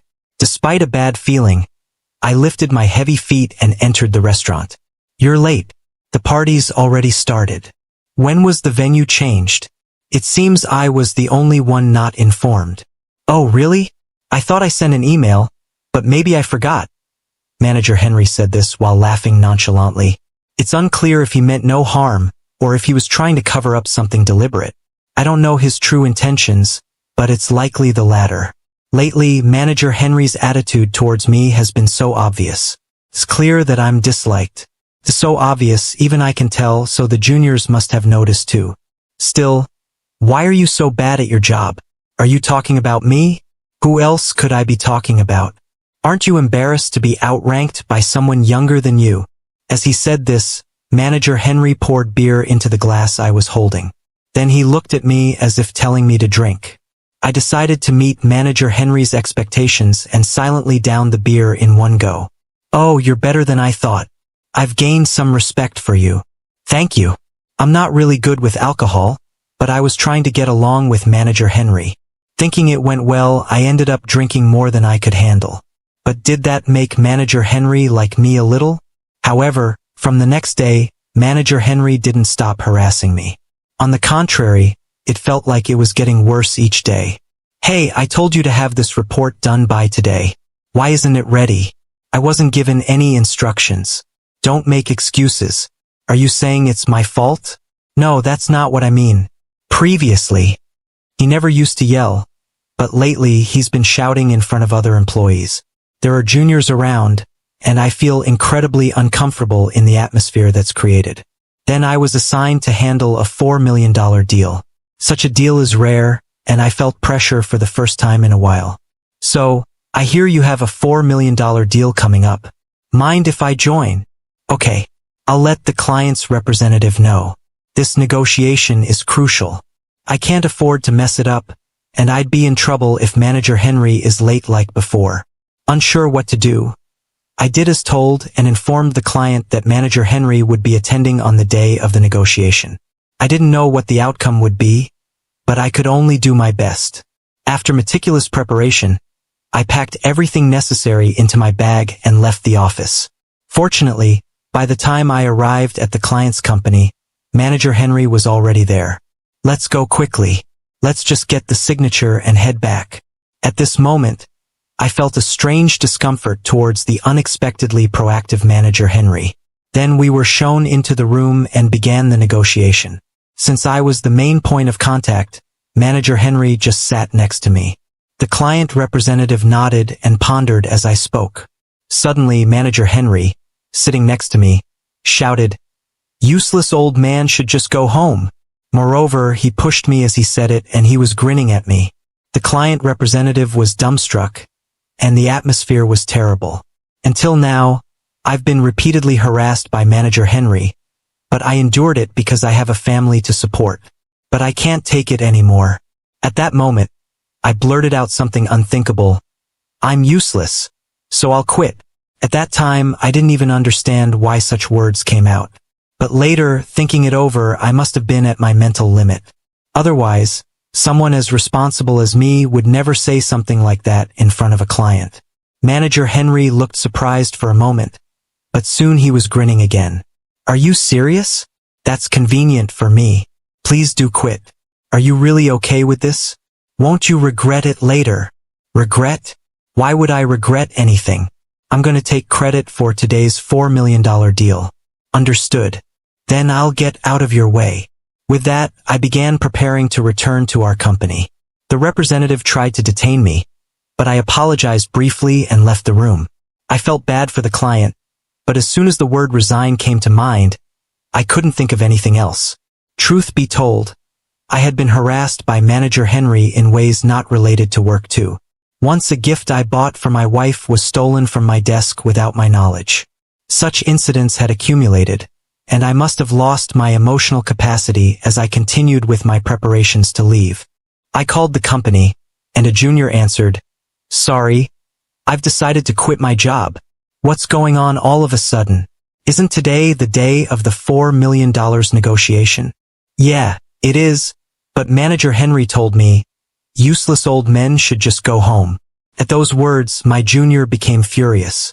He started explaining the situation loudly enough for the entire office to hear. Then the employees present shouted, so I could hear them over the phone, "If Mr. Thomas is quitting, we're quitting too." What's gotten into everyone all of a sudden? Have you forgotten we all said we'd follow Mr. Thomas? Hearing my junior's words, I remembered past events. That's right, I was never alone. Why had I forgotten something like this until now? Encouraged by the words of my juniors and other employees, I was able to firmly decide to resign. "What's going on? Who are you calling?" That's right. I need to say goodbye to everyone too." Manager Henry was looking at me with a composed expression. "If I'm quitting the company, it looks like everyone else will too." "Everyone? Who are you talking about?" "All the employees. We'll discuss the details when I get back." After saying that, I bowed and returned to my own company. After a while, Manager Henry returned from the negotiation. However, his expression was dark, and it was apparent that the negotiation had not gone well. That makes sense. It's no wonder he received suspicious looks for pushing a subordinate during the negotiation. If I were the client, I wouldn't want to sign a contract with someone who treats their subordinates like that. Unaware of this, Manager Henry confronted me as soon as he returned. "You made us lose a $4 million deal. How are you going to fix this?" "I don't think that was my fault." "What are you saying?" "It was my fault." Such insolence from a subordinate. Not understanding the situation around him, Manager Henry raised his voice in intimidation. But gradually, he started noticing that the atmosphere in the office was different than usual and began looking around. "What? Why is there so little luggage? And where has everyone gone? Didn't I tell you? Everyone is quitting." "No, that was just a lie you made up, right?" Apparently, He couldn't believe that all the employees were resigning and was confused by the current situation. When I told Manager Henry that the employees were in the president's office, he rushed out of the office. I followed behind him. What's going on here? It's not right for everyone to quit. What's wrong is with you? What have you done? What do you mean? I can't grasp the situation. As we entered the president's office, I saw the employees looking angrily at Manager Henry. Anyway, we need you to leave the company. Is that clear? Wait, please. Why would that happen? It's because of your attitude towards Mr. Thomas and what happened in the negotiation. The negotiation issue was Mr. Thomas's fault. And why would I get fired just for a bad attitude? Hearing Manager Henry's words, the president took a deep breath and said, "That's because Mr. Thomas is irreplaceable to our company." Even after hearing the president's words, Mr. Henry seemed unable to comprehend. Well, it's no wonder he doesn't know. Originally, Mr. Henry worked at a different branch, so he wouldn't be aware of what had been happening at the headquarters. In fact, this company almost went bankrupt a few years ago. Various factors contributed to a slump in product sales. Despite attempts to recover, we couldn't catch up with the current trends and continued to decline. During that time, it was Mr. Thomas who secured very generous deals with a client worth millions multiple times. Thanks to that, the company managed to recover. The president thanked me, and even the employees who already had families thanked me. They also said they would fully support me in any situation. What? Don't make me laugh. When he was being harassed, nobody helped him, right? That's because I told them everything was fine and they didn't need to do anything. Why would you say something like that? I wanted Mr. Henry to succeed here. At that moment, Mr. Henry fell silent. My words were, of course, heartfelt. No matter how much Mr. Henry harassed me, I believed that if I just endured, everything would be okay. Besides, when considering the company as a whole, I thought Mr. Henry was a necessary talent. Being younger than me and still becoming a manager must have some reasonable basis. It's impossible for someone ranked lower than me to have turned around the company. That's because Mr. Thomas declined the position, and that's the only reason you became a manager. What do you mean I became a manager just because Mr. Thomas turned it down? It's harsh to say, but yes, that's about it. Truth be told, when I was mentioned as a potential manager, the president came to me and said, "I want you to lead the company, so please become a manager. There are plans for further promotion too." I found the president's words appealing, but I liked working in my current role, so I declined the promotion. Is that even possible? Normally, nobody turns down a promotion. Normally, yes, but Mr. Thomas is different. This makes it sound like I'm the bad guy here. That's why everyone here, including myself, sees you as the bad guy. Hearing this, Mr. Henry's shoulders slumped. He left the president's office briskly and then returned with a resignation letter in hand. He handed the resignation letter to the president. After submitting his resignation, Mr. Henry went back to the office. Curious about his actions, I followed him. Why did you suddenly submit a resignation? Don't make me say it, but you were different just a moment ago, I asked. I lost both as a professional and as a person, Mr. Henry replied. After saying this, Mr. Henry packed up his belongings and left. Since then, peaceful times have returned to the office. By the way, what ended up happening to Mr. Henry? It seems his resignation was officially accepted. Well, it's no surprise. He ruined a $4 million deal after all. No, actually, I revisited and formally secured the contract after that incident. I apologized to the client representative and asked for a chance to renegotiate from the beginning. Overwhelmed by my earnestness, they agreed and stamped the contract. Despite such a blunder, I thought the contract was lost, but it seems my enthusiasm got through to them. Moreover, the representative had initially intended to sign and mentioned wanting to continue contracting with us as long as there were no further issues. Typical Mr. Thomas. I really thought that deal was gone for good. I just sincerely engaged with them. I really think I was lucky. That positive attitude must have really won them over. I need to take a leaf out of your book, my junior said, returning to his desk. With Mr. Henry gone, the department has become significantly brighter. Previously, we were told to keep quiet so juniors like him wouldn't normally speak to me. But now, the office is as lively as it was years ago, and everyone seems to be enjoying their work. I glanced around the office and realized this is how a company should be. I heard that after leaving, Mr. Henry took a job at a supermarket. However, it seems he struggles with personal relationships there too. I heard he quit and has since been staying at home. He's gradually depleting his savings, and that won't last much longer. Mr. Henry is single. I wonder how he plans to live going forward. A year has passed since then, and I heard this story from a junior. "Do you remember Mr. Henry?" he asked. "Of course I remember. What about Mr. Henry?" "Apparently, he's in a really tough situation now," he replied. "A tough situation?" When I asked for details, it turns out Mr. Henry has been living on the streets. Sometimes he comes to our company and begs former colleagues for money or asks for food. It's heartbreaking to hear he's ended up like this. I feel like we did something wrong. No, it seems he's covered in debt. But it all started because he lost money gambling, I replied. Hearing this, I was genuinely relieved. I thought Mr. Henry's downfall was somehow my fault, but it seems it was due to gambling he started out of stress. Eventually, he was given a stern warning by the security guards, and since then, he hasn't been seen around here. Before I knew it, I had reached my 50s. Comparing 49 and 50, I don't feel much difference, but being in your 50s comes with an image of knowing everything and being able to handle any situation calmly. Am I really such an adult now? At least I'm trusted by those around me and often approached for advice. Today, a junior wanted to discuss something, but I had an unavoidable commitment. It's that my wife is celebrating my birthday.